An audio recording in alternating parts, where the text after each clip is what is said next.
portfolio is split into three main steps or parts. First, you have your content, which you need to create.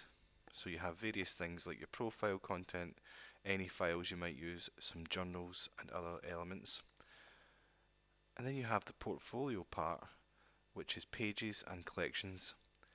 You have a series of pages which are then put together into a collection to create a complete portfolio. Content and pages are reusable across different portfolios or collections. When using Mahara, it is usually best to create your content first before you start creating any pages or collections. Sometimes pages or collections will be referred to as views. So if you first check your content types in the menu, if you check this and then click content, and then look at the different options we have. First off, we have profile. In our profile we can add some basic information about ourselves. We can add some contact information and information about any websites we may have. Now this information will only be displayed when we choose to display it with others. So it sits here in our personal area until we choose to share it with anybody in one of our pages or our collections. We can add in links to any social media we have. That might be our Twitter link, our Tumblr account, our Pinterest account, if you feel it might be useful to share this at a later date. In general information, you can add some more information about yourself. It is important that when you add any information about yourself, that you click to save the profile. The next option we have is profile pictures. This allows us to choose a series of thumbnails that we can use in different portfolio views. So we may have one that we use when we're sharing the portfolio with professionals or potential employers. We may have one that we use when we're sharing portfolios or blogs with friends. You can have up to 5 different profile pictures which you can switch between for different views. Next in the content list is files. Files is simply an area where you can upload any file that you might use through your portfolio. So this might be a Word document, PDF, it might be images. However, it's not important that you upload these here right now. What is important that is if you're going to organise them, that you create your folders in here first. You can upload files as you go along and create your journals or any other content that you're going to put in your portfolio. Next we have journals. It's important to note that here I have 2 separate journals. I have my e-learning journals and I have my work experience journals. Initially when you come in, you may only have one journal available to you, and it is beneficial to create multiple journals to organise your content better. To create multiple journals, you would click on your profile, go to your settings, and in settings, scroll down to multiple journals and change this to yes. Once you have changed it to yes, you must scroll to the bottom and hit save. That will then allow you to create multiple journals. We'll see that we have this option to create another journal. So if I create a journal and I give it a title, I will call this one Design Work Journals. I can give the journal a description, but this is really only for me to keep a track of what is in this journal. In tags, we can add tags to items to make it easier for us to find them at a later date. When you enter a tag, you then press enter on the keyboard and that creates it as an individual tag. And these will make it easier to find at a later date. Once I'm happy with that, I can click to create the journal.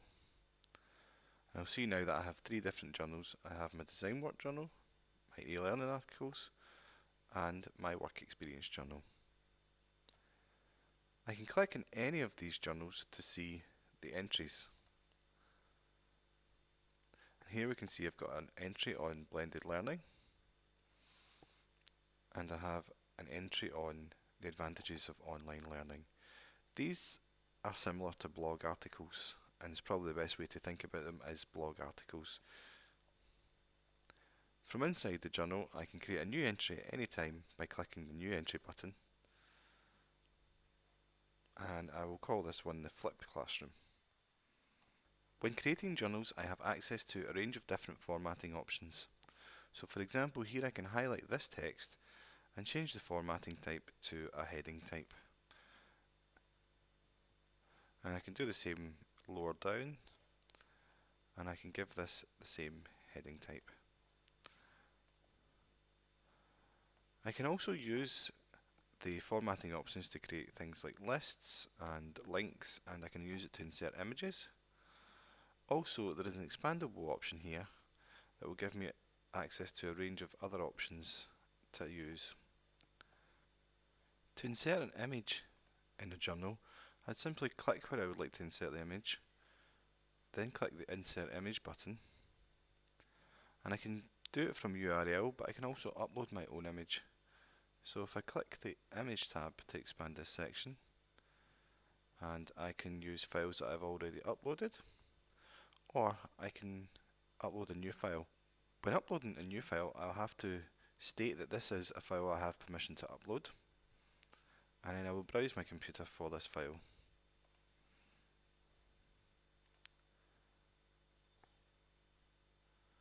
It has now uploaded the file, and if I hit submit, we can see that it has pasted it into my journal. However, it may look a bit strange. We can resize it by using the little handles in the corners of the image. If we click on the image, simply drag and resize it. We also have some formatting options. If we highlight the image and click the Edit Image button, and we'll see we have the image formatting options. Here we can change the size, and if we change the width, it will change the vertical height appropriately. So let's make this a bit smaller and take it down to 300 pixels. The vertical space and the horizontal space is how much space you want to leave between the image and the text. So I'll put in 10 pixels here and here.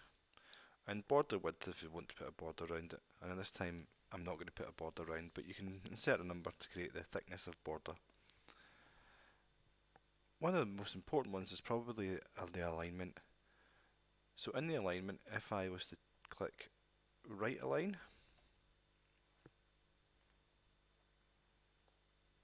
and then hit submit, we'll see that it's moved the image to the right and it has wrapped the text around it.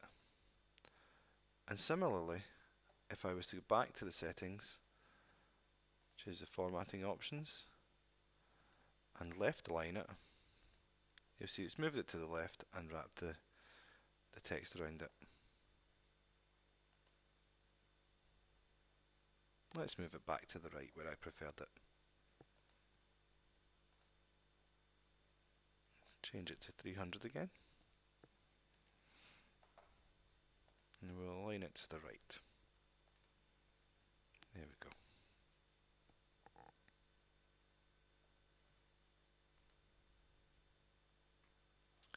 I can also insert tags here, again to help me find this at a later date.